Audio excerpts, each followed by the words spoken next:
Lorsque la Bible dit que si vous demandez quelque chose en mon nom je le ferai ne veut pas dire que toute prière devrait nécessairement se terminer par « au nom de Jésus ». Cela ne veut pas non plus dire que la mention du nom de Jésus est une sorte de formule magique qui garantirait un exaucement à nos prières. L'utilisation du nom de Jésus n'est pas une simple récitation, encore moins une incantation. Jésus disant en mon nom parle de sa personne. Il y a certes un puissant pouvoir dans le nom de Jésus, mais ne peut utiliser ce puissant pouvoir que ceux qui sont en relation, voire même en intimité avec Jésus, avec Dieu. Les fils de Sheva par exemple ont utilisé ce nom mais en vain car ils n'avaient aucune relation avec le Christ. Or l'apôtre Paul si. Il ne s'agit pas d'une simple proclamation du nom de Jésus, non, il ne s'agit pas d'une simple déclaration. Il s'agit de l'appel à la manifestation de la personne du Christ en nous. De la personne du Christ par le Saint-Esprit, le Maître des esprits que nous recevons en confessant Jésus comme le Sauveur et le Seigneur de notre vie. Que signifie accepter Jésus comme Sauveur et Seigneur? Comme Sauveur signifie que je reconnais Christ comme celui qui a donné sa vie pour me délivrer du péché et de la mort spirituelle.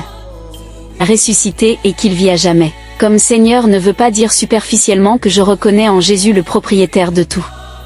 Avant venir sur la terre il était déjà propriétaire de tout.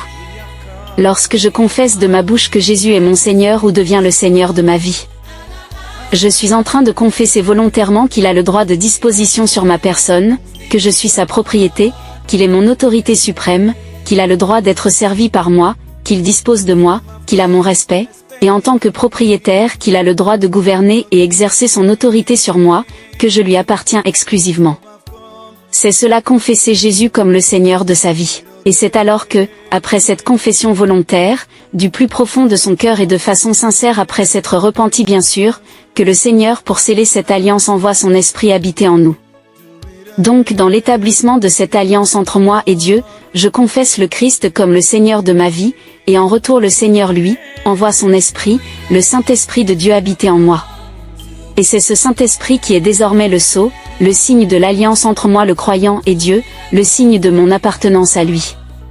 Désormais du fait que je sois scellé par son esprit je lui appartiens, je suis en relation, en communion avec lui et c'est alors sur cette position que je peux me placer et réclamer ce dont j'ai besoin et le recevoir. C'est cela demander au nom de Jésus et recevoir, c'est cela demander en la personne de Jésus.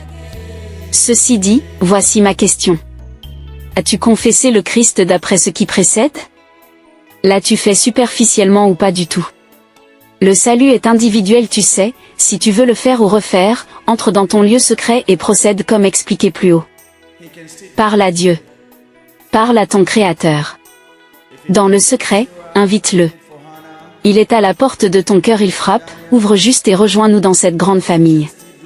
Confesse-le en considérant tous les aspects significatifs des mots Sauveur et Seigneur et c'est alors que, utilisant le nom de Jésus tu seras plus que vainqueur en toutes choses.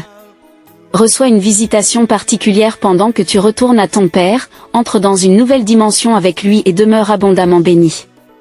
Amen.